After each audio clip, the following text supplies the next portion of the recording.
Okay, something else too before I get down off here is I'm looking at the windows, right?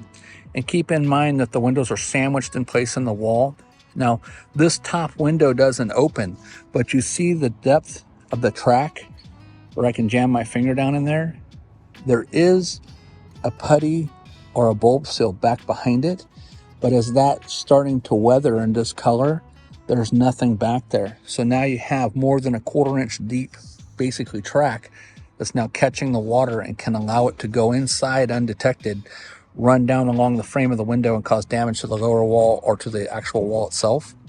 My advice, if you're looking at your windows, the windows that don't open up, I would take some clear silicone and fill this whole area and wrap it down around, just kind of like they did on this light. And again, on the lights and stuff, you can see where I can move the light, and the sealant looks like it's good, but really it's not. The sealant's dried out, discolored, and there's caused a little hairline crack where I can actually move the light where water's going to be able to get past it. So see that line there? So I want you to think of that as like a cuticle that needs to be scraped off and resealed as well to prevent water from getting back behind the backside of this light.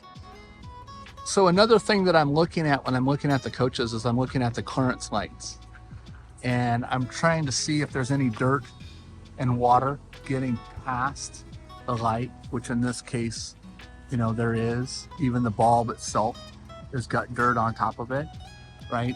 So when this snaps on in place and pops on, as time goes, the plastic will shrink on its own. The lenses will shrink and discolor.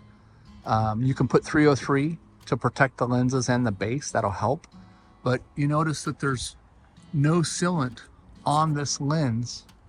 And what I like to do is I like to silicone around the light to protect water from getting to the back side. I also like to take and put just a real thin layer of silicone right here across the top and around the sides. That way when I'm setting this back on here and I pop it back in place, it's a watertight seal. You can always pop that light off, clean the sealant out, put it back on when you need to change the bulbs, but that just keeps water from getting inside of it. It keeps water from damaging it. Now, if this was on the sidewall and the water and dirt gets built up in there, you'll see in other pictures and videos I've done, the water level will rise up and the water will go past the little square point and get into the wall and cause damage. It can cause damage to the wall itself, on the sidewall of the coach. So just another quick tip for a clearance light. Stay tuned for more. To see more of exterior evaluations on this unit, click right over here. And to hear more about one of our favorite products, click right over there. I've got tons of content just like this. I hope you subscribe to us and don't miss out on my future videos. Thank you so much.